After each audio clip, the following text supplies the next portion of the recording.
একটি 52-53 বছর বয়সের একজন মহিলা।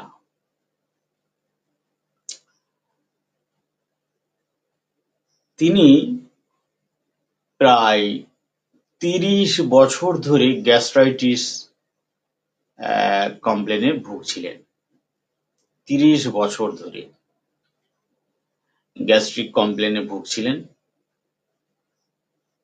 তার যে সমস্যা ছিল সেটা হচ্ছে প্রচুর অম্বল অ্যাসিডিটি হয়, প্রচুর গলা বুক জ্বালা করে এবং পেটে জ্বালা করে, প্রচন্ড জ্বালা, এবং ওই জ্বালার সাথে সারা শরীরে জ্বালা করছে।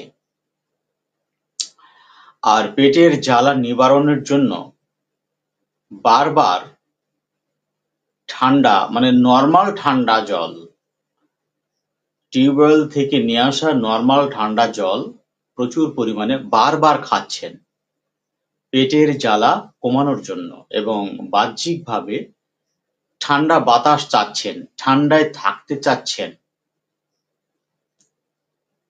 রোগীর কোষ্ঠবদ্ধতা রয়েছে, প্রচন্ড শক্ত, গুঁটলে মল, যা বার হতে ভীষণভাবে কষ্ট পান এবং মলত্যাগের বেগ থাকে না। 3 দিন 4 দিন মলত্যাগের কোনো বেগ থাকে না, ভীষণ কষ্ট পান।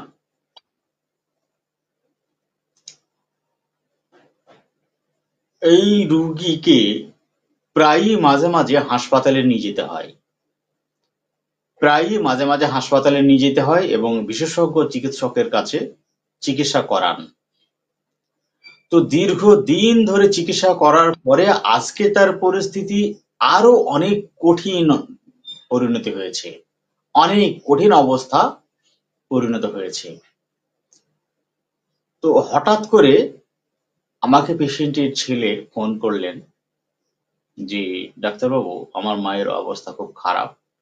আমার মা হোমিওপ্যাথি বিশ্বাস করেন না, আমার দিদি হোমিওপ্যাথি বিশ্বাস করেন না, আমার পরিবারের কেউ হোমিওপ্যাথি বিশ্বাস করে না, কিন্তু আমি হোমিওপ্যাথি খুব বিশ্বাস করি এবং আপনার কাছে চিকিৎসা করে আমি এখন অনেক ভালো আছি, আমি একেবারে সুস্থতার মধ্যে।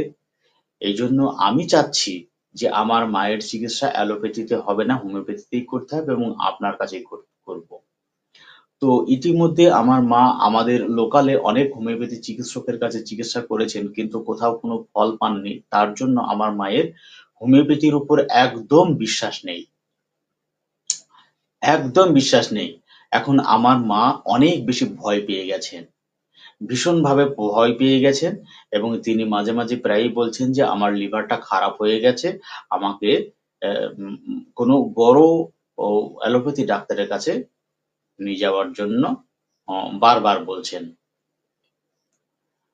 এবং গতদিন রাত্রিবেলাতে হঠাৎ প্রচন্ডভাবে বাড়াবাড়ি হয়েছিল এবং বমি করতে করতে সেন্সলেস, টোটালি অজ্ঞান। সেই অজ্ঞান অবস্থায় তাকে হাসপাতালে নিয়ে যাওয়া হয় এবং হাসপাতাল ভর্তি নিয়ে নেয়। ভর্তি নেওয়ার পরে আমাকে যখন দেখানো হয় তখনও তার হাতে মানে ছুটি দিয়ে দিয়েছে, পরের দিন ছুটি দিয়ে দিয়েছে, কিন্তু তার হাতে তখনও চ্যানেল রয়েছিল, তখনও চ্যানেলটি তার হাতে ছিল এবং রোগী হাফ লাইন পজিশনে চুপচাপ শুয়ে আছে, প্রচন্ড দুর্বল, প্রচন্ড দুর্বল, এবং মাঝে মাঝে প্রায়ই বুক ধড়ফড় করছে, চলাফেরা করতে পারছেন না, চলতে গেলে বুকে হাত দিয়ে খুব ধীরে ধীরে চলছেন, বুকটাকে চেপে ধরে খুব ধীরে ধীরে চলছেন, আর প্রচুর দুর্বল, গলার কণ্ঠ নিম্ন হয়ে গেছে, নিম্ন টোনে ধীরে ধীরে তিনি কথা বলছেন, কথার টোন খুব বেশি কানে আসছে না, মোবাইলে দেখা ভিডিও কলে। সেই সঙ্গে আরেকটা বড় সমস্যা ছিল, সেটা হচ্ছে উনি কোনো শব্দ নিতে পারছেন না, কোনো শব্দ নিতে পারছেন না, এবং সবাইকে নিষেধ করছেন যে এখানে কোনো শব্দ কেউ যেন না করে। আমি শব্দ সহ্য করতে পারছি না। শব্দে চমকিয়ে চমকিয়ে উঠছে, প্রায়ই চমকিয়ে চমকিয়ে উঠছে এবং চারিপাশে কোনো রকম শব্দ করতে দিচ্ছেন না। এমনকি নিজেদের মধ্যে কথাবার্তাও উচ্চ স্বরে বলতে নিষেধ করছেন যে, "তোমরা কেউ এখানে কথা বলো না, সবাই চুপ থাকো।" আমি জিজ্ঞাসা করলাম যে, "একা থাকতে পছন্দ করছেন নাকি পরিবারের লোকজনের সঙ্গে সবার সাথে থাকতে পছন্দ করছেন?" বলছেন, "না, একা থাকতে ভীষণভাবে ভয় করছেন এবং সঙ্গে লোকজন থাকা অত্যাবশ্যক। লোকজন থাকলে ভালো লাগছে, একা থাকতে পারছেন না।" তারপরে আমি আরেকটা কথা জিজ্ঞাসা করেছিলাম যে, "রাত্রিবেলাতে ঘুম কেমন হচ্ছে?" তা বললেন যে, "ঘুম ভালো হচ্ছে। কিন্তু ঘুমের মধ্যেও মাঝে, মাঝে হঠাৎ করে শরীর কেঁপে, কেঁপে ওঠে। হঠাৎ করে প্রায়ই মাঝে, মাঝে প্রায় মানে কদাচিৎ নয়, কখনো সখনো নয়, প্রায়ই মাঝামাঝি হঠাৎ, হঠাৎ সারা শরীরটি ঝাঁকি মেরে কেঁপে, কেঁপে ওঠে।" এটাকে ওর মা বলছেন মানে যিনি রুগী তিনি বলছেন যে, "আমি চমকি, চমকি উঠি।" তো রাত্রিবেলাতে ঘুম ভালো হচ্ছে তার মধ্যেও চমকিয়ে উঠছেন। আমি জিজ্ঞাসা করেছিলাম যে, রাত্রিবেলাতে আলো জ্বালিয়ে রাখা প্রয়োজন হচ্ছে নাকি অন্ধকারেও থাকতে পারছেন?" তা ওর মেয়ে বললেন যে, "না, মা অন্ধকারে থাকতে পারছেন না, আলো জ্বালানো দরকার হচ্ছে।" "কেন? অন্ধকারে কি অসুবিধা হচ্ছে?" ওর মা তখন খুব লো টোনে বলছেন যে, "অন্ধকারে আমি ভীষণভাবে ভয় পাচ্ছি। অন্ধকারে ভীষণভাবে ভয় পাচ্ছি। আর কিসের ভয়? মারা যাবো। মারা যাবো। একা হয়ে গেলে মারা যাবো, অন্ধকার হয়ে গেলে মারা যাবো।" আর উনি এই মুহূর্তে মৃত্যু ভয়ে অত্যন্ত দুশ্চিন্তিত। প্রচুর দুশ্চিন্তিত মৃত্যু ভয়ে যে আমি মারা যাবো, এইজন্যে হোমিওপ্যাথি চিকিৎসকের কাছে না নিয়ে গিয়ে আমাকে অনেক বেটার কোনো একজন ভালো অ্যালোপ্যাথি চিকিৎসকের কাছে আমাকে নিয়ে চলো, নাহলে আমি মারা যাবো। এই ভয়েই এই ভয় তেনাকে জাপটে ধরেছে একেবারে। এইজন্য তিনি হোমিওপ্যাথি খেতে চাইছেন না। কিন্তু ইতিমধ্যে বিগত দিনে বহুবার অ্যালোপ্যাথি ডাক্তারের কাছে গেছেন, হাসপাতালে ভর্তি হয়েছেন, ওষুধ খাচ্ছেন, কিন্তু আরোগ্য তো হয়নি। ক্রমশ আস্তে, আস্তে এইরকম খারাপ পর্যায়ে চলে এসছে। এখন পায়খানা হচ্ছে প্রচন্ড শক্ত, গুটলে, গুটলে বার হতে চায় না, প্রচন্ড কষ্ট হয়। ৩ দিন ৪ দিন পর, পর পায়খানার বেগ আসে। এবং শরীরে প্রচন্ড জ্বালা, পেটে প্রচন্ড জ্বালা, সারা শরীরে জ্বালা। প্রচন্ড জ্বলে। মাঝে, মাঝে বমি করে। বমি করলেও জ্বালা করে।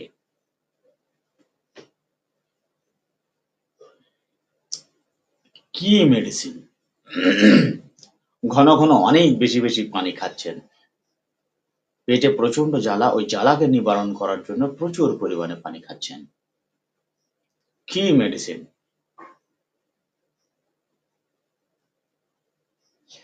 ডাক্তার আব্দুর রশিদ বলছেন আর্সেনিকা মেলপাম। আপনারা লাইভটিকে একটু শেয়ার করে দেন। লাইভটি শেয়ার করে দেন। আমি তাকে ওষুধ দিয়েছি এবং ওষুধ দেওয়ার পর বলে দিয়েছিলাম যে কালকের সকালেই আমাকে যেন জানায়। কালকে সকালের মধ্যেই রুগী অনেকটাই ভালো বোধ করবেন। সকালে 10টা নাগাদ আমি রিপোর্ট পাই রুগী গতকালের থেকে অনেক বেটার, অনেক ভালো আছেন, অনেক মানে ভয় ভীতিটিতে অনেকটা কম। এবং রাত্রিবেলাতে যখন খোঁজ পাচ্ছি দুর্বলতাও নেই, সেই ভয় ভীতিও নেই। এমনকি ছেলে ইচ্ছাকৃতভাবে একটা বালতিকে খুব জোরে আছাড় দিয়ে ফেলে দিয়েছিলেন ওর মায়ের কাছাকাছি। একটা বালতিকে জোরে আছাড় দিয়ে ফেলে দিয়েছিলেন। তারপরে তার মাকে জিজ্ঞাসা করেছিলেন যে, "মা, আমি আমার হাত থেকে যে বালতি পড়ে গেল, জোরে শব্দ হয়েছে, ঝনঝন করে বেজে উঠেছে, কোনো অসুবিধা?" বলল, "না, কোনো অসুবিধা হয়নি।" অন্যরা ভয়ে চমকে উঠেছে, কিন্তু ওর মায়ের কিছু হয়নি। একদিনের রিপোর্ট।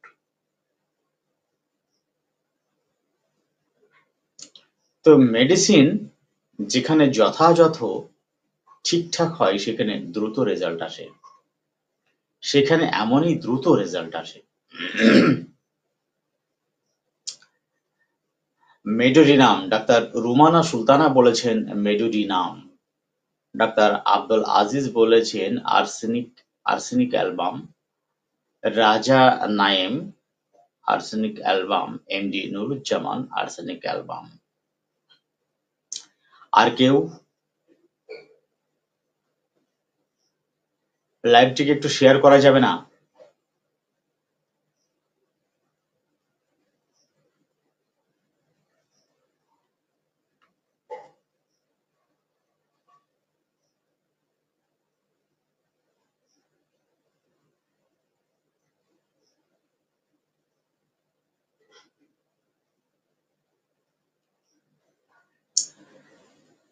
আর কেউ কিছু বলবেন? মেডিসিন?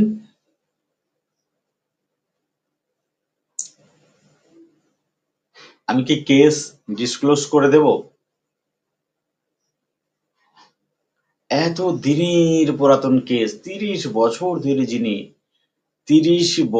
ধরে যিনি এই রকম গ্যাস্ট্রিক কমপ্লেনে ভুগছিলেন এবং ধীরে ধীরে ধীরে ধীরে আরোগ্যের আশায় হোমিওপ্যাথির চিকিৎসার আশ্রয় থেকে খুব খারাপ পরিস্থিতিতে পরিণত হয়েছিল। সেই রোগী একদিনে এরকম রেজাল্ট। মানে সিমিলিমাম মেডিসিন হলে খুব দ্রুত রেজাল্ট আসে। এখনো কিন্তু মেডিসিন আসেনি, এখনো পর্যন্ত মেডিসিন আসেনি। আমি তাকে আর্সেনিকাম অ্যালবাম দিইনি।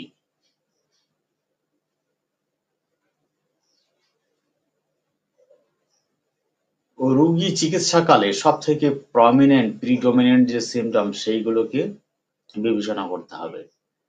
সবথেকে বেশি প্রিডমিনেন্ট যে সমস্ত সিমটম, সবথেকে বেশি স্পষ্ট, অত্যন্ত স্পষ্ট লক্ষণগুলোকে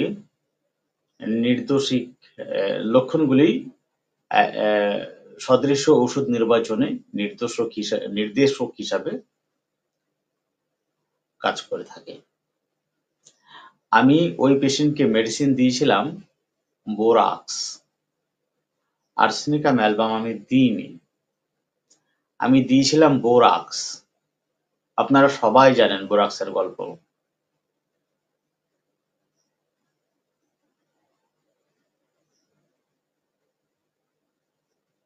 বোরাক্স দিয়েছিলাম, বোরাক্স 200, বোরাক্স 200 6 মাত্রা 20 মিনিট অন্তর। বোরাক্স 200 6 মাত্রা 20 মিনিট অন্তর দেওয়া হয়েছিল। বোরাক্স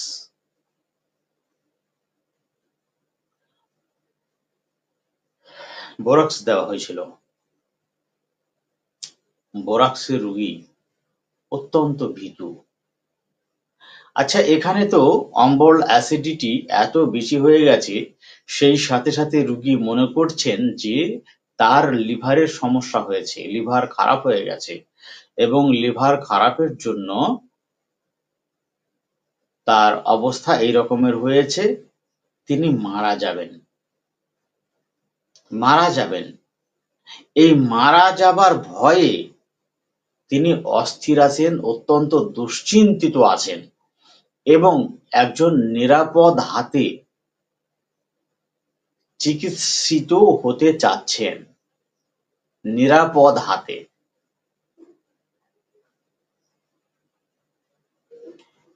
তো এখানে এই বোরাক্সের কাছাকাছি আর কোন মেডিসিনের কথা মনে পড়ছে? বোরাক্সের কাছাকাছি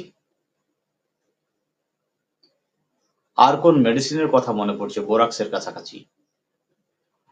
ডাক্তার রাজা নাইম ভাই বলেছেন ফসফরাস। ফসফরাস ওষুধ, ঠান্ডা পানীয় খান পিপাসার জন্য। পিপাসার জন্য ঠান্ডা পানীয় খান। তিনিও সঙ্গী চান, একা থাকতে পছন্দ করেন না।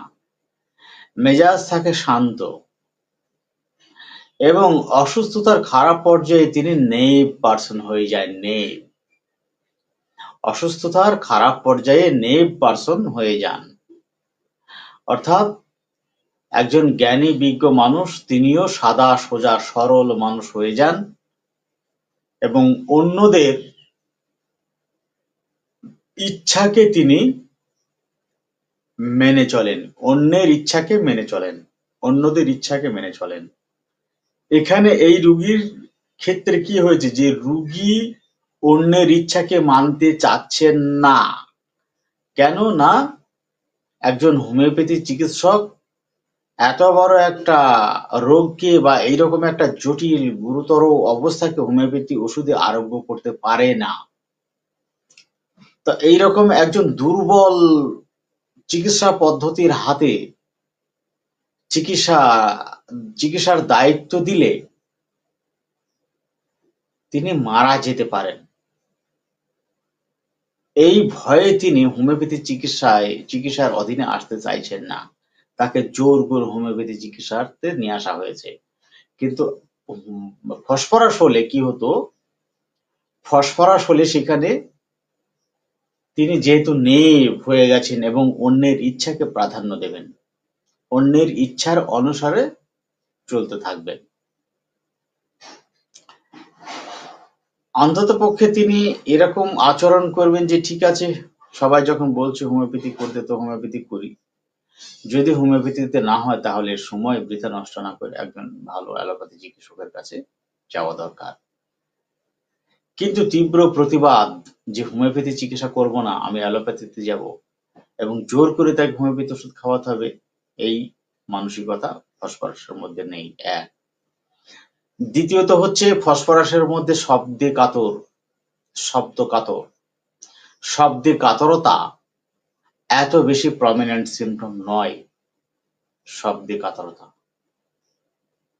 যেটা আপনার বোরক্সের মধ্যে রয়েছে, শব্দে কাতরতা, বোরাক্স, থেরিডিয়ন, স্যানিকুলা, এদের মধ্যে সিমটম গুলো অত্যন্ত স্পষ্টভাবে দেখা যায়।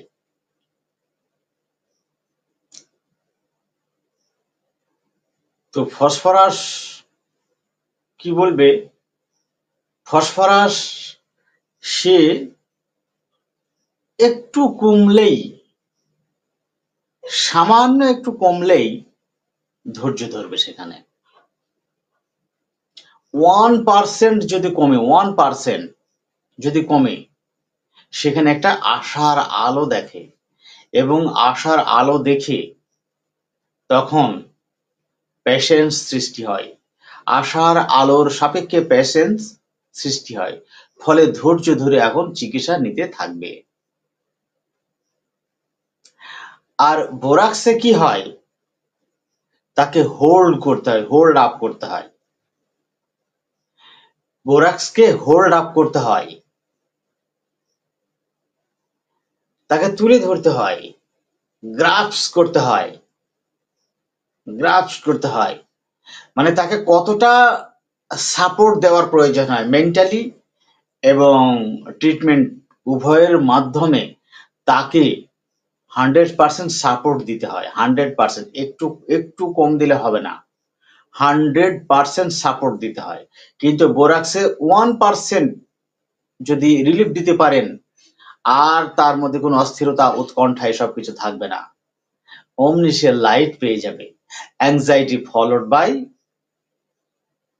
Cold drink ml, anxiety followed by cold drink ml, aconite phosphorus.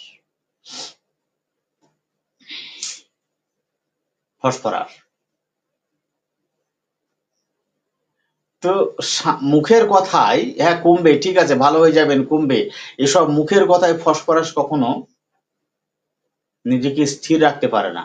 আপনি ওষুধ দেন সামান্য একটু কমুক, তারপর আপনি যতদিন বলবেন আমি চিকিৎসা করব, এটা হচ্ছে জাস্ট আপেক্ষিক ওইটুকু অবস্থার কথা বললাম। আগে পরে আরো তার ব্যক্তি চরিত্রের কিছু বিষয় বৈশিষ্ট্য রয়েছে, আমি সেসব বিষয় নিয়ে এখানে আলোচনা করতে চাচ্ছি না, লম্বা করতে চাচ্ছি না ভিডিও। বোরাক্সকে পুরোপুরি সাপোর্ট দিতে হবে, একটুখানি কমলে হবে না, অন্তত 50% কমিয়ে দিতে হবে। 50% কমিয়ে না দিলে সে সাহস পাবে না যে আমি সুস্থ হতে পারবো। এবং বোরাক্সের রোগী প্রচন্ড ভীতু। এখানে আপনারা অ্যাকোনাইটের কথা কেন বললেন না আমি সেটা বুঝতে পারছি না। অ্যাকোনাইট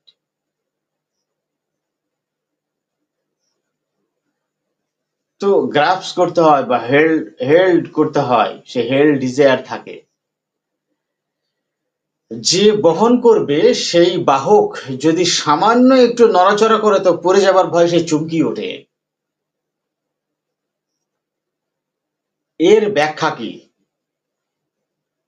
একজন হোমিওপ্যাথিক চিকিৎসকের কাছে এর ব্যাখ্যা কি?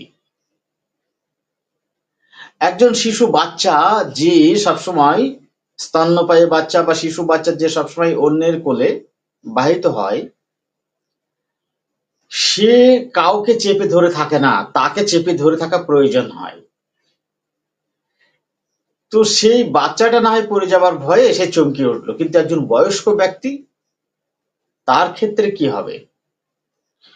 বয়স্ক ব্যক্তির ক্ষেত্রে যেটা হয় সেটা হলো যে পুরোপুরি ওষুধের মাধ্যমে তাকে আরাম দিতে হবে। মানে শিওর অ্যান্ড শর্ট তাকে আরাম দিতে হবে, 50% আরাম দিতে হবে, অনেকটাই আরাম দিতে হবে, না হলে তার ভিতরে বিশ্বাস আসবে না, সাহস আসবে না, কোনোভাবেই সাহস আসবে না। ওই অতটা সাপোর্ট দিতে হবে। অর্থাৎ খারাপ পরিস্থিতি থেকে ভালো পরিস্থিতিতে নিয়ে যাওয়াকে বলা হয় ক্যারিড, কোলে করে বহন করা। খারাপ পরিস্থিতি থেকে ভালো পরিস্থিতি নিয়ে যাওয়াকে বলা হয় ক্যারিড। তো খারাপ পরিস্থিতি থেকে ভালো অবস্থায় নিয়ে যেতে গেলে তাকে ওষুধের মাধ্যমে বহন করে নিয়ে যেতে হচ্ছে, যেখানে নিশ্চিত আরোগ্যদায়ক ওষুধ তার প্রয়োজন।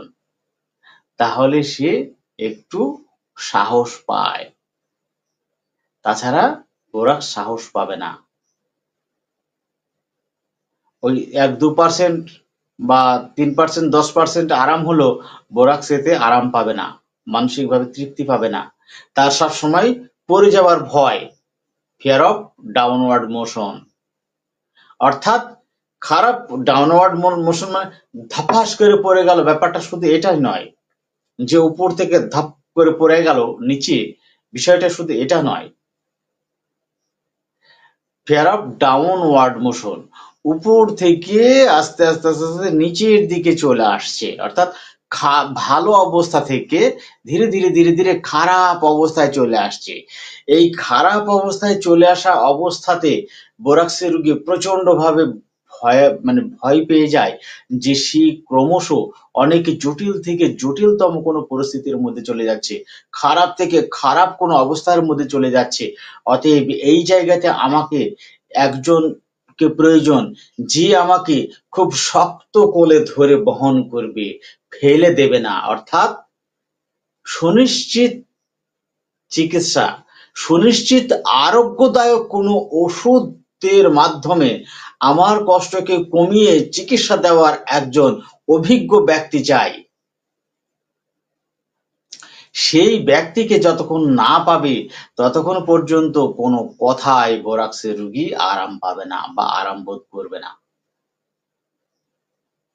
সে এতটাই ভয়ার্ত এবং কোনো কথায় কাজ হবে না, কাজে প্রমাণ দেখাতে হবে তবে কাজ হবে, কথাতে কোনো কাজ হবে না। তাকে যে আপনি একটু উপদেশ দেবেন, আশ্বাস দেবেন, পজিটিভ কথাবার্তা বলবেন, এসবে বোরাক্সের রোগীর কোনো কিছু হবে না। যা দিতে হবে তাকে প্র্যাকটিক্যালি দিতে হবে, প্র্যাকটিক্যালি আরাম দিতে হবে, তাহলে সে ভালো বোধ করবে।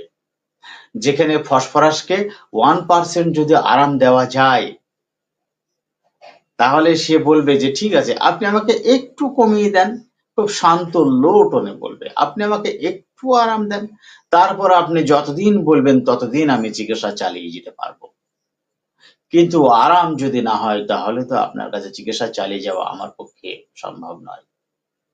সেই সাথে তো আপনারা তার মানসিকতা সম্বন্ধে জানেন, সে অনেক বেশি কথা বলে, খুব বিজ্ঞ মানুষ ও বুদ্ধিমান মানুষ, খুব শান্ত, অত্যন্ত মিশুকে, প্রচুর মিশুকে। ফসফরাস যে অঞ্চলে বাস করে তার বাসা থেকে চারিপাশের আর সমগ্র অঞ্চলের লোক ফসফরাসকে চেনে। তার মিষ্টি ভাষা, মিষ্টি বাক্য, মিষ্টি কথাবার্তা এবং বিজ্ঞতা, তার যে জ্ঞান বুদ্ধি, এসবের তার আচার ব্যবহারের মাধ্যমে যে বহিঃপ্রকাশ ঘটে তা দ্বারা অন্যরা অত্যন্ত আকৃষ্ট হয়ে থাকেন। ফসফরাসের রোগীর ক্ষেত্রে এগুলো হয়। সে উগ্র মানুষ নয়, খুবই বুদ্ধিমান মানুষ, অত্যন্ত মিশুকে, খুব জ্ঞান গর্ভের কথাবার্তা বলেন, এগুলো তো ফসফরাস সব জানেন। কিন্তু বোরাক্সের রোগী আজীবন ভীতু, ভয়ার্ত, অ্যাকোনাইটের মতো প্রচন্ড ভয় ভীতু। অ্যাকোনাইট রোগী যেমন প্রচন্ড ভয়ে ভীতু থাকে, একেবারে বোরাক্সের মতো এক কাছাকাছি সব এরা চলে আসে, ভয়ে অস্থির হয়ে পড়ে এবং তাড়াতাড়ি ওই পরিস্থিতি থেকে বেরিয়ে আসতে চায়। বোরাক্সও খুব তাড়াতাড়ি ওই পরিস্থিতি থেকে বার হয়ে আসতে চায়, না হলে অবস্থা ক্রমশ খারাপের দিকে চলে যাচ্ছে, ফিয়ার অফ ডাউনওয়ার্ড মোশন, ক্রমশ খারাপের দিকে চলে যাচ্ছে, এই বুঝে আমি মরে গেলাম, এই বুঝে আমি মরে গেলাম। এগুলো সব একই রকমের দেখতে, ওই সিমটম গুলো একেবারে সদৃশ সিমটম সব এদের সাথে। মেডোরিনাম একজন বলেছেন, মেডোরিনামও তাই। কিন্তু অ্যাকোনাইটকে যদি একটু আশ্বাস দেওয়া যায়, একটু বিশ্বাস দেওয়া যায়, একটু ভরসা দেওয়া যায়, সে তখনই আরাম পেয়ে যাবে। সেই সাথে সাথে আরেকটা বিষয় রয়েছে যে তরুণ পীড়ার মানে পুরাতন পীড়ার তরুণ বৃদ্ধির উচ্ছ্বাসে অ্যাকোনাইটের রোগীর শরীরে শক্তি বর্তমান থাকে, সে খুব দ্রুত দুর্বল হয়ে পড়ে না, খুব দ্রুত দুর্বল হয়ে পড়ে না। এবং অ্যাকোনাইট মুখে ভার্বালি সে প্রায়ই মৃত্যুর কথা বলে, মরার আগে সে শত শতবার মারা যায়। অ্যাকোনাইট রোগী নিজে মরার আগে শত শতবার সে মারা যায়। যাকে দেখবে তার কাছেই সে মৃত্যু ভয়ের কথা প্রকাশ করবে যে আমি আর বাঁচবো না, আমি মরে যাব, আমি আর বাঁচবো না, আমি আর বাঁচবো না, আমি মরে যাব, আমার এই হয়েছে ওই হয়েছে, আমি মারা যাব। কিন্তু তাকে যদি আশ্বাস দেওয়া যায়, ভরসা দেওয়া যায়, তাহলে সে মানে সাহস পায়। তার চেহারাতে দেখলেই বোঝা যাবে যে মৃত্যু ভয়ের চাপ বা দুশ্চিন্তার চাপ অনেকটা কমে যাচ্ছে। অ্যাকোনাইটে এগুলো হয়। মেডোরিনামে এরকম মৃত্যু ভয় রয়েছে, কিন্তু মেডোরিনামে মৃত্যু ভয়ের সাথে সে বাচাল, অনবরত কথাবার্তা বলে, প্রচুর কথাবার্তা বলে। এবং মেডোরিনাম কি করে, প্রচুর কথা বলার মধ্য দিয়ে তার যে উদ্দেশ্য থাকে তা হলো যে তার শারীরিক এবং মানসিক দুর্ভোগের যে অবস্থা সে সম্বন্ধে চিকিৎসককে অত্যন্ত স্পষ্টভাবে বুঝিয়ে বলার জন্য মেডোরিনাম অনেক বেশি কথা বলে। ডাক্তারকে প্রশ্ন করতে হয় কম, মেডোরিনাম কথা বলে বেশি, প্রচুর কথা বলে এবং সবেতেই দেখবে নেগেটিভ চিন্তা ভাবনা, সব কিছুতে নেগেটিভ চিন্তা ভাবনা, সে কখনো পজিটিভ চিন্তা ভাবনা করতে পারে না। সেই সাথে সাথে কি হয়, মেডোরিনামের রোগী হচ্ছে প্রচন্ড রাগী, উগ্র, বদমেজাজি, কিন্তু রাগান্বিত অবস্থায় সে খুব খারাপ আচরণ করে ফেলে এবং খারাপ আচরণ করার পরেই মাথা ঠান্ডা হয়ে আসলে তখন তার রিপেন্টেন্স হয়, অনেক বেশি রিপেন্টেন্স হয়, অনুশোচনা হয়। যেখানে বোরাক্সের মধ্যে এই স্বভাব নেই, ফসফরাসের মধ্যেও এই স্বভাব নেই, অ্যাকোনাইটের মধ্যেও এই স্বভাব নেই।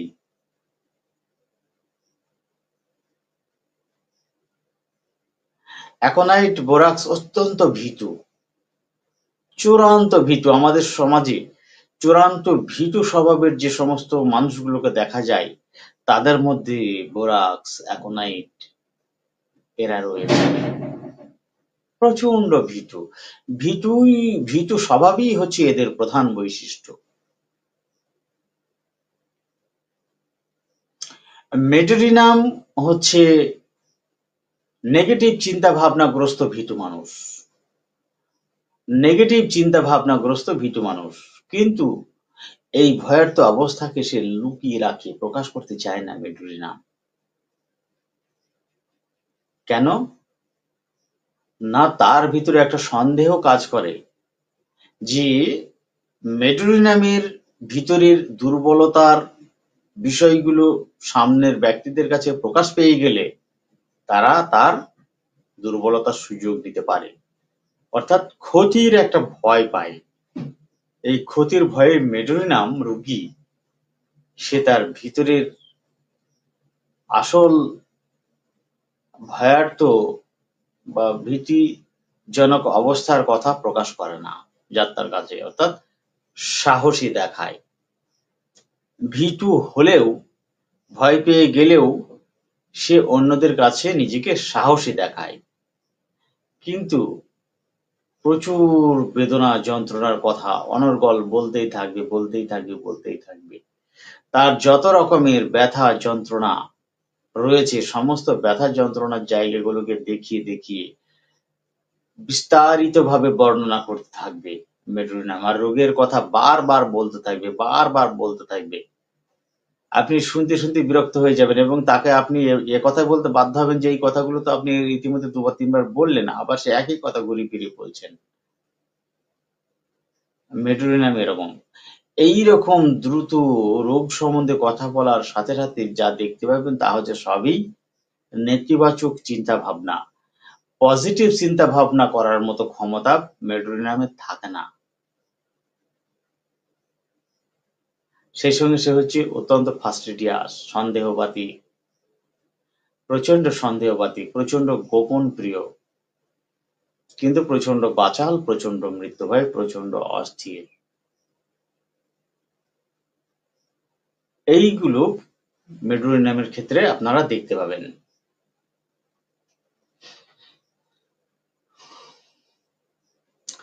অ্যাকোনাইট আর্সেনিকের যত বেশি মৃত্যু ভয় অত্যন্ত স্পষ্টভাবে দেখা যায়, মেডোরিনামের ক্ষেত্রেও মৃত্যু ভয় ওই রকম অত্যন্ত স্পষ্টভাবে দেখা যায় মেডোরিনামের ক্ষেত্রেও। কিন্তু অন্যান্য মেডিসিনের মেডোরিনামের মতো রাগ এবং রিপেন্টেন্স এইটা নেই, যেখানে মেডোরিনামের অনলি রয়েছে।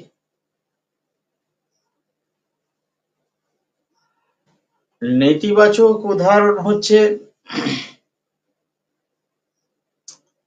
সবেতেই নেতিবাচক, সবেতেই নেতিবাচক। এই বুঝি আমার কিছু হয়ে যাবে, আমার এই রোগ হয়েছে, আমি আর সারতে পারবো না, আমি আর সারতে পারবো না, আমার অনেক বড় কিছু হয়ে যাবে, আমার বড় কিছু হয়ে যাবে, শরীরে আমার এটা হচ্ছে, আমার ওটা হচ্ছে, আমার খারাপ কিছু হয়ে যাচ্ছে, আমি আর ভালো হতে পারবো না, ভালো হবার আশা আমার আর নেই, আমি মারা যাব, কোন ওষুধই আমাকে ভালো করতে পারবে না। এইরকম এইগুলো হচ্ছে সব নেতিবাচক চিন্তা ভাবনা। এইসব চিন্তা ভাবনা মেডোরিনামের মধ্যে অত্যন্ত প্রগাঢ় ভাবে রয়েছে। এর সাথে সাথে অ্যান্টিসিপেশন, অ্যান্টিসিপেশন বাসায় থেকে কোথাও বার হতে গেলেই তার আগে সে ভয় পেয়ে যাবে, বাসায় থেকে কোথাও বার হতে গেলেই তার আগে সে ভয় পেয়ে যাবে। সবেতেই ভয়, নেতিবাচক চিন্তা ভাবনা, নেগেটিভ চিন্তা ভাবনা, পজিটিভ চিন্তা ভাবনায় আসতে পারে না। পজিটিভ চিন্তা ভাবনা হচ্ছে সাহসী, নেগেটিভ চিন্তা ভাবনা হচ্ছে ভীতু। বাসায় থেকে কোনো জায়গাতে যদি যেতে হয়, কোনো ডাক্তারখানায়, কোনো অফিসে, কোনো জায়গাতে, কোনো আত্মীয়র বাড়িতে, কোনো জায়গাতে যদি যেতে হয়, তো বাসায় থেকে বার হবার অনেক আগেই তার মধ্যে অ্যান্টিসিপেশন কাজ করে এবং অত্যন্ত এক্সাইটেড হয়ে পড়ে, অত্যন্ত এক্সাইটেড হয়ে পড়বে এবং খুবই অস্থির হয়ে পড়বে। কি জানি কিছু হবে নাকি, রাস্তায় কিছু হয়ে যাবে না তো, কি জানি কি হবে নাকি, যেখানে যাব সেখানে সব ঠিকঠাক হবে তো, সব ঠিকঠাক ঠিকঠাক থাকবে তো, যদি সেটা ঠিকঠাক না হয়, যদি কোনো কিছু হয়ে যায়, এইরকম এরকম ভাবনা চিন্তা তার মনের মধ্যে চলতে থাকবে, অত্যন্ত দ্বন্দ্ব চলতে থাকবে। এই দ্বন্দ্ব চলার সাথে আর্জেন্টাইন নাইট্রিকাম চেষ্টা করে বাইরে পা বাড়ানো, বাইরে পা না বাড়াতে চেষ্টা করে, বাইরে পা না বাড়াতে চেষ্টা করে, তার জন্য সে অজুহাত দেখায়। এই অজুহাতটাই তার মানে পরিবারের লোকজনের কাছে একটা অ্যানার্চিস্ট হিসাবে প্রকাশ পায়। ও একজন অনাচার সৃষ্টিকারক ব্যক্তি আর্জেন্টাইন নাইট্রিকাম। কিন্তু মেডোরিনাম অ্যান্টিসিপেশন থাকা সত্ত্বেও সে কখনো এক জায়গায় থেমে থাকতে পছন্দ করে না। কেন না, মানে কোনো কাজ করার ভাবনা চিন্তা যখন মাথায় ঢোকে তখন সেই কাজটি সম্পন্ন না করা পর্যন্ত মেডোরিনাম স্থির থাকতে পারে না। কেন এটা হয় না, সে হচ্ছে অত্যন্ত ফাস্টিডিয়াস। মেডোরিনাম সবসময় কাজ সম্পন্ন করার প্রতি ঝোঁক থাকে। মেডোরিনামের একটা বড় স্বভাব এটা যে কাজ সম্পন্ন করার প্রতি তার একটা ঝোঁক। সেই ঝোঁকের কারণে মাথায় যখন কোনো একটা কাজের ভাবনা চিন্তা ঢোকে তখন সেই কাজ সম্পন্ন না করা পর্যন্ত মেডোরিনাম স্থির থাকতে পারে না। তো সেই কাজে বাধা, সেই কাজ থেকে বিরত রাখার জন্য কেউ যদি বাধা দেয়, তখন মেডোরিনা ভীষণভাবে রেগে যায়।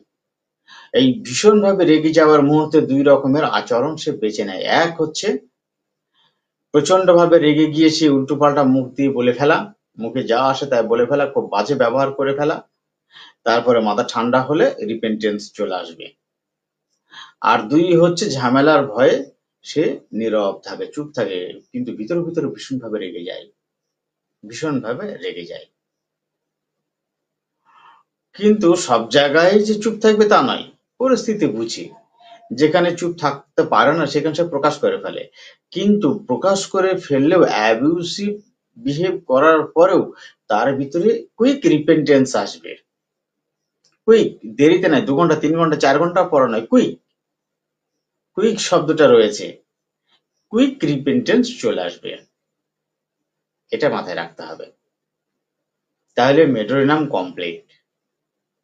সেই সাথে সাথে মেডোরিনামের যে সমস্ত মানসিক লক্ষণগুলো মেডিয়ামেডিকাতে দেওয়া আছে, ওই সিমটমগুলো মেডোরিনামের মানসিক অধঃপতনের অনেক খারাপ অবস্থার লক্ষণ। ওগুলো মানসিক অধঃপতনের অনেক খারাপ অবস্থার লক্ষণ, যে পিছনে কেউ ফলো করছে, পিছনে যেন কেউ ফিসফিস করে কথা বলছে, কেউ যেন তাকে ডাকছে, এই সমস্ত যে লক্ষণগুলো রয়েছে মেডোরিনামের জন্য, এই সমস্ত লক্ষণগুলো আছে, সেগুলো ওই উন্মাদনার অনেক খারাপ পরিস্থিতির লক্ষণ এগুলো।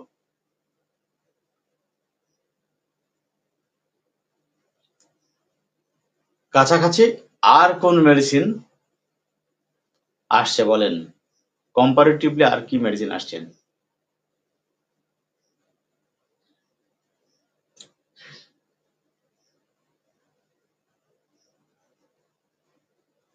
বলেন আর কি মেডিসিনের লক্ষণ আসছে?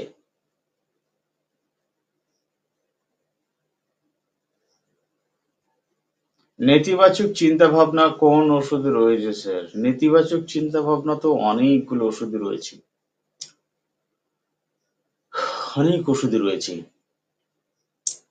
বরং ইতিবাচক চিন্তা ভাবনায় রয়েছে খুব কম ওষুধে। ইতিবাচক চিন্তা ভাবনা কম ওষুধের মধ্যে পাওয়া যায়, যেমন সালফার। সালফার সহজে নেতিবাচক চিন্তা ভাবনা করে না, এতই তাদের মনের জোর। নাক্স ভূমিকা ইতিবাচক চিন্তা ভাবনা করে, ওরা নেতিবাচক চিন্তা ভাবনা করে না। কফিয়া, কফিয়া ক্রুডা সবই ইতিবাচক চিন্তা ভাবনা করে। স্পাইজেলিয়া, স্পঞ্জিয়া এরা সব ইতিবাচক চিন্তা ভাবনা করে। ওপিয়াম, আর কে আছে?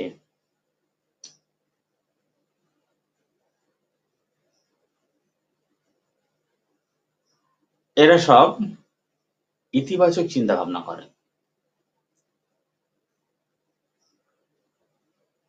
সহজে ভেঙে পড়ে না।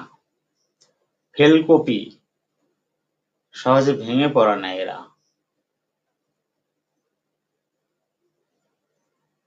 হ্যাঁ, কোস্টিকাম রয়েছে, কোস্টিকামের মধ্যে অনেক নেগেটিভ চিন্তা ভাবনা থাকে। অসুস্থতার সাথে কোস্টিকামের মধ্যে অনেক নেগেটিভ চিন্তা ভাবনা থাকে। অসুস্থতার সাথে কোস্টিকামের মধ্যে প্রচুর নেগেটিভ চিন্তা ভাবনা থাকে।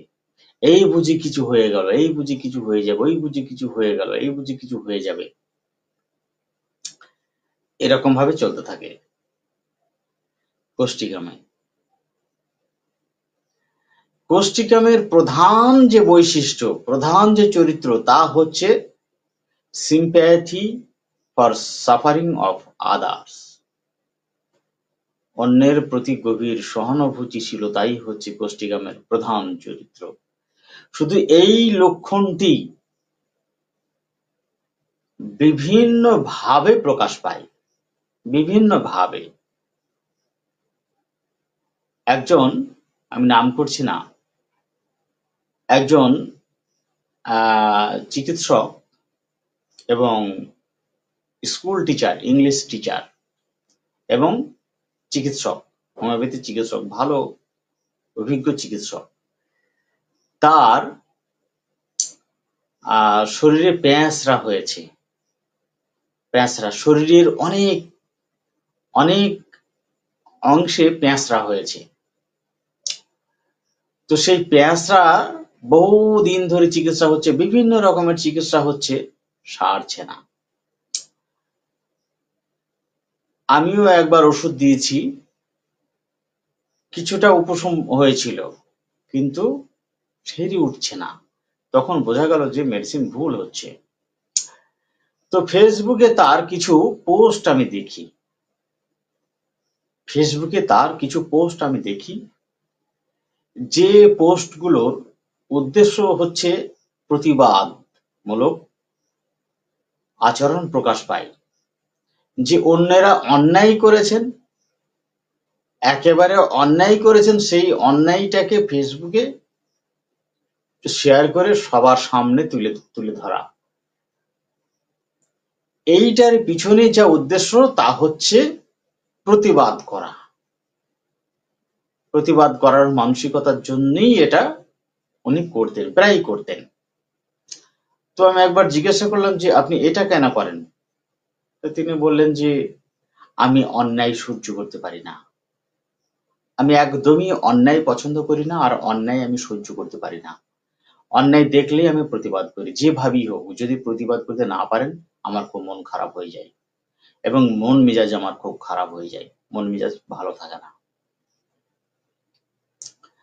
আচ্ছা, আপনি কি শুধু এই সোশ্যাল মিডিয়াতেই প্রতিবাদ করেন, না আর কোনো কিছুতে? মানুষের জন্য আপনি আর কি কি করেন? তিনি বললেন যে আমি মানুষের জন্য অনেক সহযোগিতা, অনেক দান ধ্যান, তাদের বিপদে আপদে পাশে দাঁড়ানো, এগুলো আমি করি।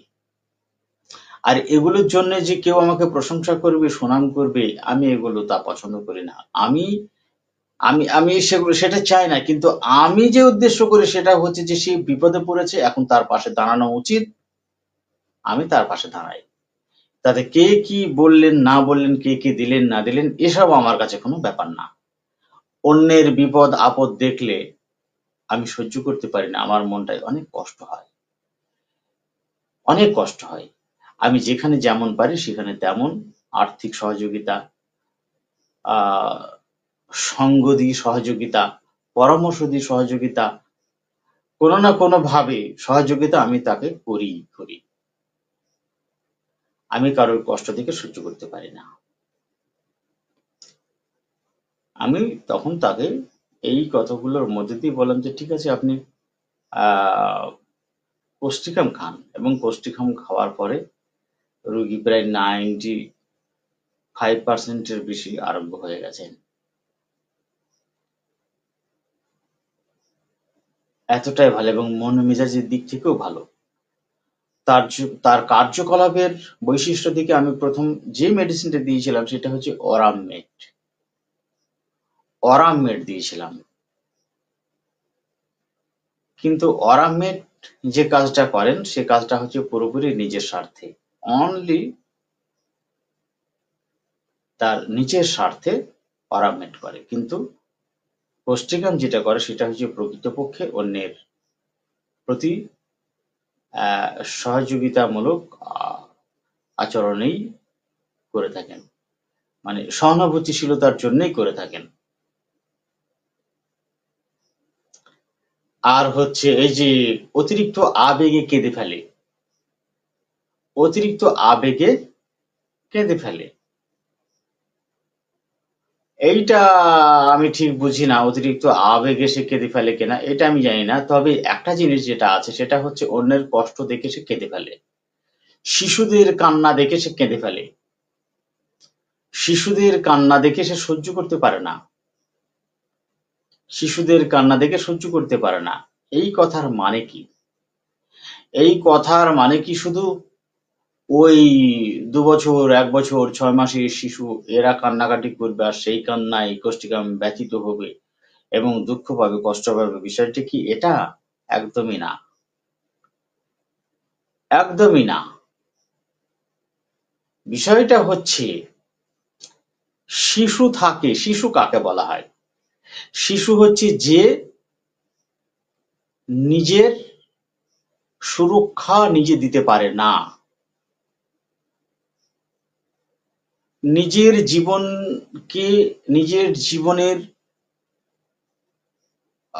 সুরক্ষা দেওয়ার জন্য অন্যের উপর নির্ভরশীল,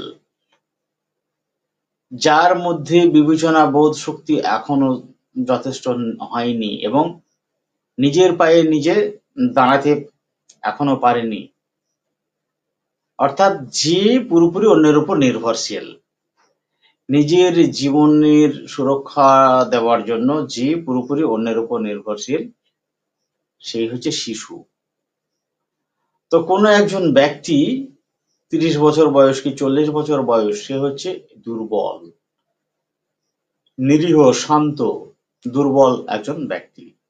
সেই ব্যক্তিকে শক্তিশালী কোনো সবল শক্তিশালী ব্যক্তি অত্যাচার করছে, নির্যাতন করছে, নিপীড়ন করছে। এই যে দুর্বল মানুষটা, এই দুর্বল মানুষটাকে দেখেই দেখবেন অধিকাংশ মানুষের সহানুভূতি সৃষ্টি হয়। দুর্বল নির্যাতিত ব্যক্তির কষ্ট দেখে অধিকাংশ মানুষের মনের মধ্যে সহানুভূতি সৃষ্টি হয়, কোষ্ঠিকামড়ও তাই হয়। এইটাকেই বলা হচ্ছে শিশুর কান্না সহ্য করতে না পারা। উইপিং, উইপিং, উইপিং মানে হচ্ছে ভেঙে পড়া, break down toward the situation. ভেঙে পড়া মানে শুধুই যে হ্যাঁ হ্যাঁ হ্যাঁ করে কান্না করবে তবে কান্না হবে, বিষয়টা তা না। ভেঙে পড়া, উফ উফ, ওকে এইভাবে মারলো, ওকে, ওর তো কোনো অন্যায় ছিল না, ওর কোনো অন্যায় ছিল না, বেচারা ওর দোকানে ও কর্মচারী, তার মাসিক বেতন এই কটা ছুটি, কিন্তু তার প্রাপ্য বেতন সেটাকেও না দিয়ে উল্টে তার সঙ্গে এরকম খারাপ আচরণ করেছে। সে ওই বেতনের টাকা নিয়ে গিয়ে তার বাল বাচ্চা যারা রয়েছে, পরিবারের মা বাবা, তাদের মুখে দুটো ভাত তুলে দেয়, আর সেইখানে সে কাট আপ করে উল্টে ওকে আবার সে খারাপ ব্যবহার করেছে। এ মেনে নেওয়া যায় না। এইটা হচ্ছে ভেঙে পড়া। কোষ্ঠিকাম এইভাবে ভেঙে পড়ে, সহ্য করতে পারে না। তো এ তো মুখে বলা হলো, মুখে বলে কি থমকে গেলাম, চুপ হয়ে থাকলাম এক জায়গায়, অমনি কোষ্ঠিকাম হয়ে যাবে না। কোষ্ঠিকাম সহানুভূতির সাথে অগ্রসর হবে, সহানুভূতির সাথে অগ্রসর হবে, তার জন্য কিছু করবে, তবে সে শান্তি পাবে। যদি কিছু করতে না পারে, তার রাতের ঘুম হারাম হয়ে যাবে, চিন্তায় চিন্তায় বিবেক দংশনে তার রাতের ঘুম হারাম হয়ে যাবে, তবে কোষ্ঠিকাম হবে। ওই বাইরে থেকে একজন দুঃখী মানুষকে দেখে উয়াহ করলাম আর সহানুভূতিতে হ্যাঁ বললাম যে ও খুবই কষ্ট পেয়েছে মনে, ও কোষ্ঠিকাম না, এটা কমন সিমটম। ১০০ জনের মধ্যে ওই ৫-৬টা নিষ্ঠুর হৃদয়বান মানুষ ব্যতীত প্রত্যেকেই কষ্ট পাবে, কিন্তু কষ্ট পেয়ে সবাই চলে যাবে, কোষ্ঠিকাম যেতে পারবে না। এইটাই হচ্ছে শিশুর কান্না সহ্য করতে না পারা। এটা গেল মেটাফরিক্যালি, এর মানে বড়দের ক্ষেত্রেও এটা প্রযোজ্য, আর শিশুদের জন্যও রয়েছে।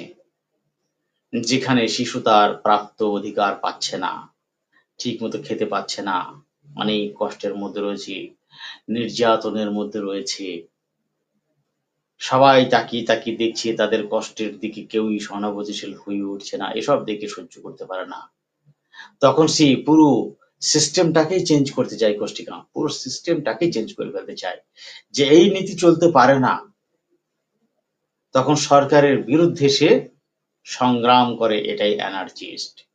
সরকারের বিরুদ্ধে সংগ্রাম করে, সমাজের বিরুদ্ধে সংগ্রাম করে, কিন্তু ক্ষয়ক্ষতি, হত্যা, ক্ষয়ক্ষতি করা, হত্যা করা, এসবে কোষ্ঠিকাম বিশ্বাসী নয়। যা হতে হবে তা হচ্ছে ন্যায়পরায়ণ, আইনের মাধ্যমে হতে হবে।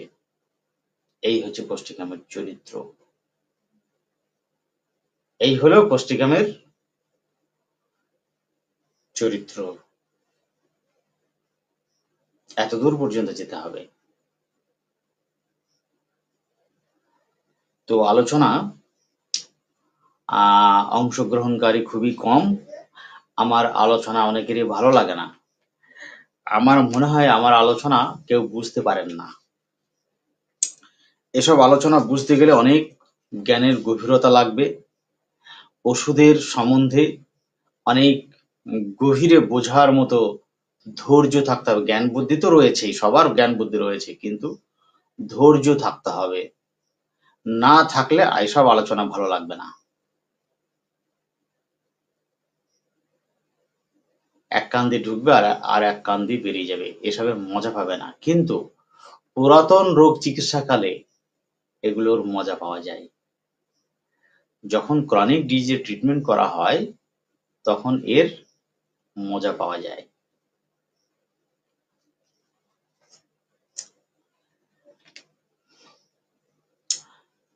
তাহলে আজকের আলোচনা এই পর্যন্তই থাক।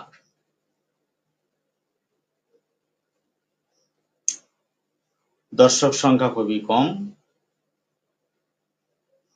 হোমিওপ্যাথিকে আরো সহজ সরল ভাবে সংক্ষেপে পেতে প্রত্যাশা করেন সবাই।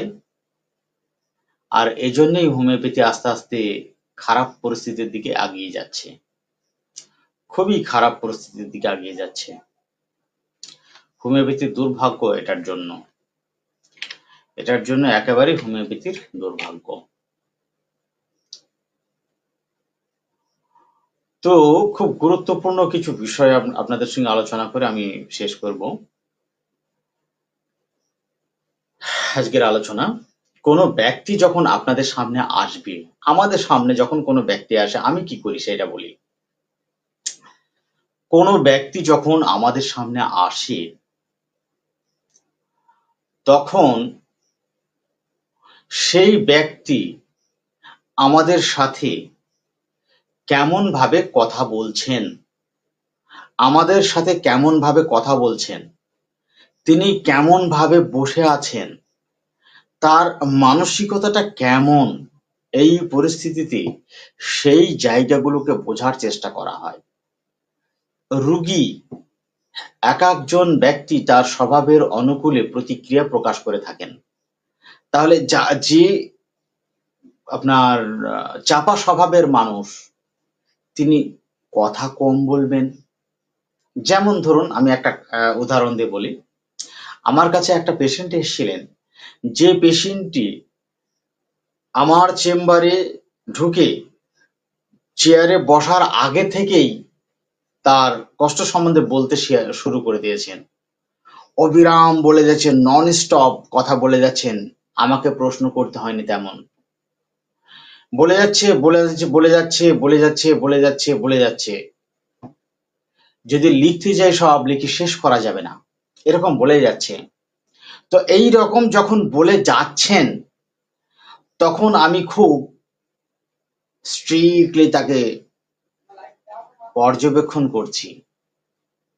কোন কোন দিকে টোনটা কেমন আছে, কোন বিষয়গুলো সম্বন্ধে তিনি সবথেকে বেশি বেশি বলতে চাইছেন বলছেন, আর টোনটা কেমন আছে, তার চেহারাতে হাসি খুশি ভাব আছে নাকি মনমরা ভাব আছে, শরীরে শক্তি কতটা রয়েছে, এখন দুর্বল কতটা রয়েছে, এই সমস্ত বিষয়গুলোকে আমি হিসাব নিকাশ করছি আর ওই গল্প সব শুনছি। তো রুব্রিক নেওয়া হলো। শেষ পর্যায়ে অ্যালোমিনা বলে একটা মেডিসিন আসলো। তো অ্যালোমিনা যখন মেডিসিনটা আসলো, সঙ্গে অ্যালোমিনার ফিজিক্যাল সিমটম গুলো রয়েছে কিরকম? কোষ্ঠবদ্ধতা, প্রচন্ড শক্ত পায়খানা, 6 দিন 7 দিন 8 দিন 10 দিন তার পায়খানার কোনো বেগ আসে না এবং খুবই কষ্ট করে তাকে পায়খানা করতে হয়, খুব চাপ দিয়ে দিয়ে পায়খানা করতে হয়। তার ইওসো titre positive, ASO titre positive, সারা শরীরে প্রচুর ব্যথা এবং ভীষণ দুর্বল, কাজকর্ম করতে ইচ্ছা করে না, চুপচাপ শুয়ে থাকতে ইচ্ছা করে, কাজকাম করতে একদমই ভালো লাগে না, শরীর ভীষণ দুর্বল, মেজাজ একটু খিটখিটে রয়েছে, কেউ কোনো কিছু বললে তার ভীষণভাবে রাগ হয়ে যায়, মেজাজ গরম হয়ে যায়। এই মেজাজ গরম হয়ে গেলে চারিপাশের লোকজনের সঙ্গে কখনো কখনো ঝগড়ায় লিপ্ত হয়ে যায়, কিন্তু ঝগড়া শেষ হবার পর তার ভীষণভাবে মনের মধ্যে নেগেটিভ চিন্তা ভাবনা চলে আসে। জি, এটা না বললে ভালো হতো, ওটা না বললে ভালো হতো, কেন বললাম এই কথা, আমার জানটা ছটফট ছটফট করে, আনচান আনচান করে, আমি স্থির হতে পারি না, আমার মনে হয় যেন আমি কি যেন অকাজ কুকাজ করেছি, রুগী এই ভাষাগুলো, কি যেন চুরিদারি করেছি, কি যেন অকাজ কুকাজ করেছি, কেন এই কথা বললাম, এই কথা বলাটা আমার ঠিক হয়নি, এরকম আমার মনটা অস্থির হয়ে পড়ে। আমার মনে হয় না আমি আর সারতে পারবো। আমি এত জায়গায় চিকিৎসা করেছি, এত জায়গায় ওষুধ খেয়েছি, আমার মনে হয় না আমি আর সারতে পারবো, এই আপনার কাছেই শেষ দেখানো, আর আমি কোথাও দেখাবো না, প্রচুর টাকা খরচ করে ফেলেছি, আমি আর ভালো হতে পারবো না। তো এইরকম সে অনর্গল বলে যাচ্ছেন, অনর্গল বলে যাচ্ছেন। লোকজনের সঙ্গে থাকতে ভালো লাগে না, একা থাকতে ভালো লাগে? বললেন যে আমার একা থাকতে ভালো লাগে। আমার লোকজনের সঙ্গে থাকতে ভালো লাগে না, একা থাকতে ভালো লাগে। কেউ কোনো কিছু বললেই তো আমার রাগ হয়ে যায়। মানে যে শব্দটা বলছিলেন যে ঠুনকো কথায় রাগ হয়ে যায়, ঠুনকো কথায়, মানে সামান্য কোনো কিছুতেই ও প্রচুর রাগ হয়ে যায়। স্বামীর সঙ্গে বেশি রাগারাগি করেন না, স্বামীর সঙ্গে শুধু তুই তুকারি হয়ে যায়, এত রাগ হয়ে যায় যে তুই তুকারি হয়ে যায়, যেটা বলছিলেন।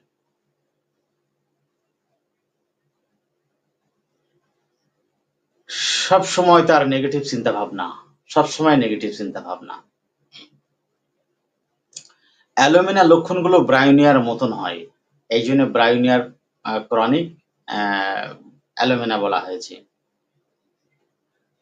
কাজ করতে ভালো লাগে না, চুপচাপ থাকতে ইচ্ছা করে, পায়খানা শক্ত, ঘাম কম, ভীষণ দুর্বল, ব্রায়োনিয়াতেও এগুলো, কিন্তু ব্রায়োনিয়াতে টকিং বিজনেসটা থাকে প্রচুর, প্রচুর টকিং বিজনেস থাকে। এর ক্ষেত্রে সেই টকিং বিজনেসটা থাকে না অ্যালুমিনার ক্ষেত্রে। অ্যালুমিনা শান্তভাবে চুপচাপ থাকতে ইচ্ছা করে, কিন্তু প্রচুর কথা বলে, প্রচুর। এই প্রচুর কথা কখন বলে?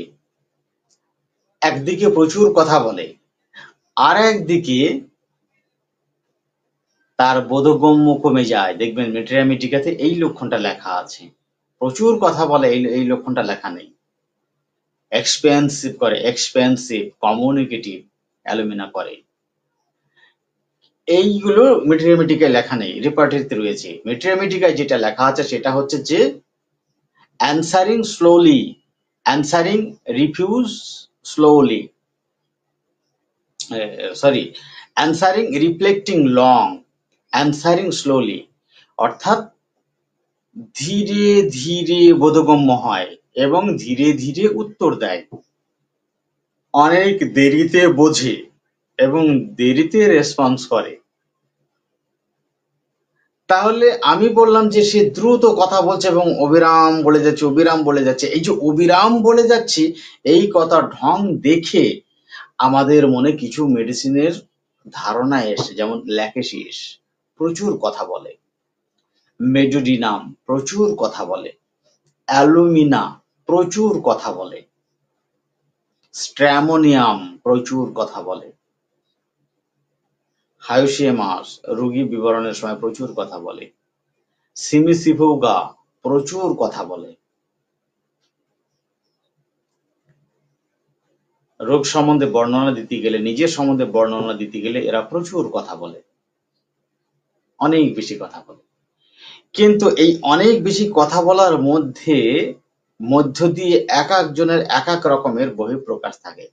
লেখে শেষে থাকে অনেক বেশি পরশ্রীকাতরতা এবং পরনিন্দা পরনিন্দা থাকে প্রচুর। Delusion, wrong support he has.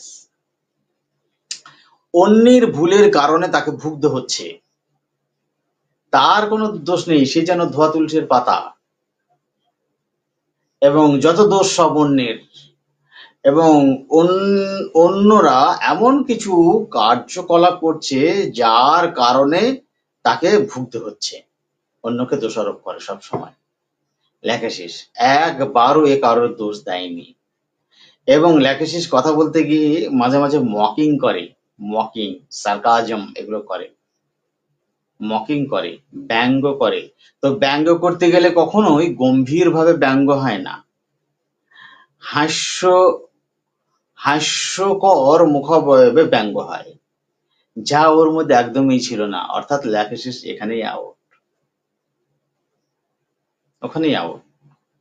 অ্যালুমিনার এরকম থাকে, এত মানে টকেটিভ থাকে। তো অ্যালুমিনার টকেটিভের সাথে কি হয়, dilution, he is a great person, এইটা সে দেখায়। ডিলিউশন ওয়েল, এখন সে জিরো হয়ে গেছে, একসময় সে হিরো ছিল, এখন সে জিরো হয়ে গেছে, এই ব্যাপারটাকে সে দেখায়। এই দেখানোর পাশাপাশি যেটা দেখায় সেটা হচ্ছে অবজেক্টিভ রিজনেবল। Objective reasonable. আমি একটা কথা ওকে জিজ্ঞাসা করেছিলাম, আপনার এই কষ্টের কথা কি কাউকে বলেন? বললো না, আমি কাউকে বলি না। কেন, যাকেই বলতে যাবো না কেন সেই তো বলবে, কষ্ট তো আমারও আছে, আমি আর কাকে কাকে বলবো, আমিও তো ভুগছি এইরকম কষ্টে, এই জন্য আমি আর কাউকে বলি না। এটা অবজেক্টিভ রিজনেবল। অ্যালুমিনার অবজেক্টিভ রিজনেবল নাই। অ্যালুমিনার অবজেক্টিভ রিজনেবলটা হচ্ছে যে আমি অন্য কাউকে যে বলবো, অন্য কাউকে বললে কি সে আমার কষ্ট সারিয়ে দিতে পারবে, সে আমার কোনো কিছু করতে পারবে? তো পারবে না যখন, তো তাকে বলে আমার লাভটা কি? ডাক্তারকে বললে ডাক্তার সারাতে পারবে, তাই ডাক্তারকে বলছি। এই যেমন আমি আপনার কাছে সবকিছুই বললাম, এবার আপনি বুঝুন কি করতে হবে। এটা অ্যালুমিনার কথা, এক জায়গাতেও এগুলো ছিল না। হয় এটা থাকবে, আর না হলে অ্যানসারিং, রিফ্লেক্টিং, লং, এটা থাকবে, দুটোর একটা। তো যখন মস্তিষ্কের সমস্যাটা অনেক বেশি বেশি হয়ে যায়, তখন ও ভীষণ দুর্বল হয়ে পড়ে। ব্রায়োনিয়ায় যেমন চুপচাপ শান্তভাবে ডিপোজ, আপনার কোয়াইট ওয়ান্টস টু বিতে চলে যায়, কোয়াইট থাকতে চায়, অ্যালুমিনিয়াম কোয়াইট থাকতে চায়। ব্রায়োনিয়ার পায়খানা শক্ত হয়ে যায়, অ্যালুমিনিয়ার পায়খানা শক্ত হয়ে যায়। ব্রায়োনিয়ায় প্রচুর ঘাম হয়, অ্যালুমিনিয়ায় ঘাম কম হয়। এইগুলো থাকে। এইগুলোর সাথে অ্যালুমিনার এরকম খারাপ পর্যায়ে, তাকে কোনো কথা বললে দেখবেন সে ধীরে ধীরে উত্তর দিচ্ছে, ধীরে ধীরে। তাকে যদি জিজ্ঞাসা করেন যে আপনার এখন সব থেকে বড় সমস্যা কি হচ্ছে, প্রশ্নটা করে দিলেন, অ্যালুমিনা, হুম, আমার এখন মাথায় ভীষণ যন্ত্রণা হচ্ছে, ধীরে ধীরে বলবে, অনেকটা সময় নিয়ে অনেক পরে বলল। হয় এই পর্যায়ে থাকবে, আর না হলে হিরো টু জিরো এবং অবজেক্টিভ রিজনেবল, এই জায়গা থাকবে। তাহলে অ্যালুমিনা এগুলো তার মধ্যে ছিল না। তার মধ্যে ছিল যেটা, সেটা কি, সেটা হচ্ছে যে ডেসপায়ার, রিকভারি অফ, আমি আর কোনোদিনই সারতে পারবো না, আরোগ্য হবার আশা আমার শেষ, আমি আর সারতে পারবো না, আমার শুধু মনে হয় যে আমি মারা যাব, আমি মরে যাব, আমি এত চিকিৎসা করলাম সারাতে পারলাম না, আমি আর সারতে পারবো না।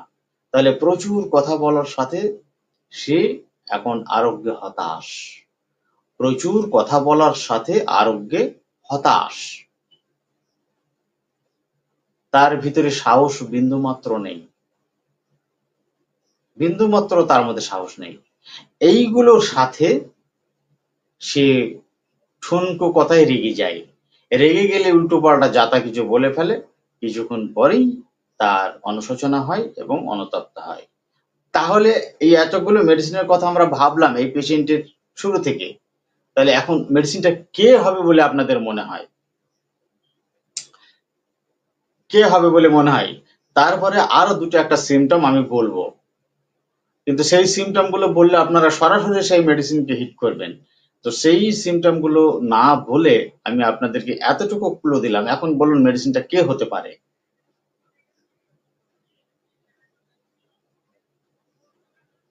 Doctor Nuruzzaman meadow. আর কেউ?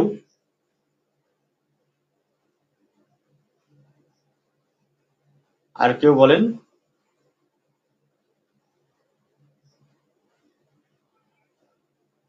আর কেউ বলবেন? ডাক্তার সাদ্দাম হোসেন মেডো। আর কেউ?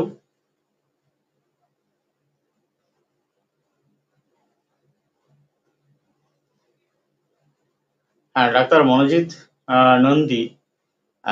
আমি লাইভ করছি নদিয়ার চাপড়া থেকে। পশ্চিমবঙ্গের নদিয়া, পশ্চিমবঙ্গ রাজ্যের নদিয়া জেলার চাপড়া থেকে আমি লাইভ করছি। রাজা নাইম অ্যালুমিনা। অ্যালুমিনা নয়, এর মেডিসিন হচ্ছে মেডো। এর মেডিসিন হলে medo. Rage followed by repentance. এইটা তো অ্যালুমিনায় আছে নাকি? এই লক্ষণগুলোকে ধরতে হবে না? লক্ষণগুলোকে তো মানে একটা অ্যাসিমিলেশন আনতে হবে। এগুলো হচ্ছে তার প্রধান বৈশিষ্ট্য। সেই বৈশিষ্ট্যগুলোকে তো পরপর পরপর সাজাতে হবে। সাজিয়ে সাজিয়ে দেখতে হবে যে এই চরিত্রগুলো কার মধ্যে রয়েছে, তবে তো সেই মেডিসিনটি হবে। অ্যালুমিনার মধ্যে তো ওই সিমটম নেই। তাহলে বেশি কথা বলা, বাচালতা এবং মৃত্যু ভয়, আর্সেনিকাম অ্যালবামের মতো মৃত্যু ভয় দুটো। ৩ নম্বর হচ্ছে অনুতপ্ত হওয়া, ৩ নম্বর।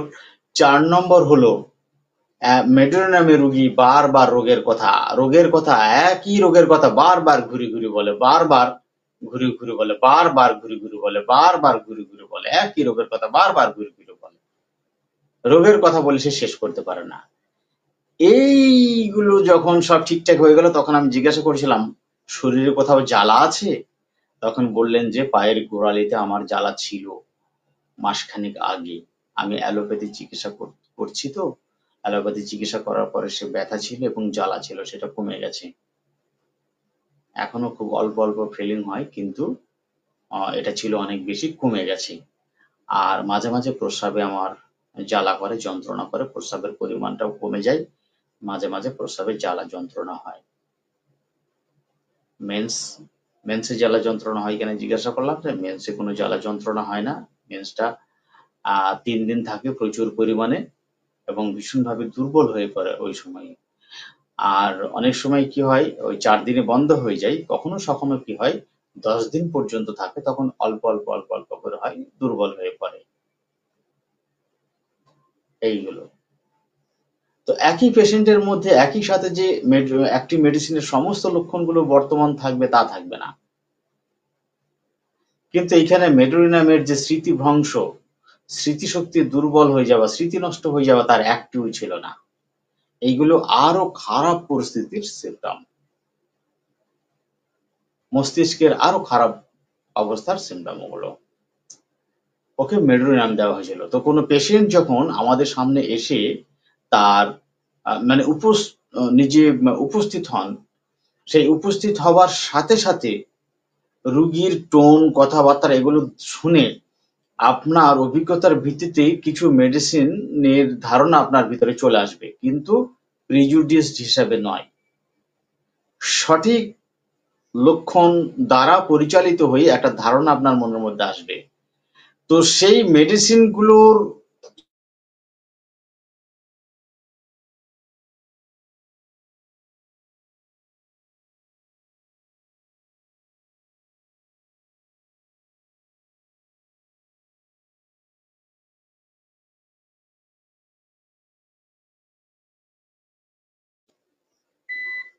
সেই মেডিসিন গুলোকে লক্ষ্য রেখে কোনো প্রশ্ন করা যাবে না পেশেন্টকে, সরাসরি কোনো প্রশ্ন করা যাবে না।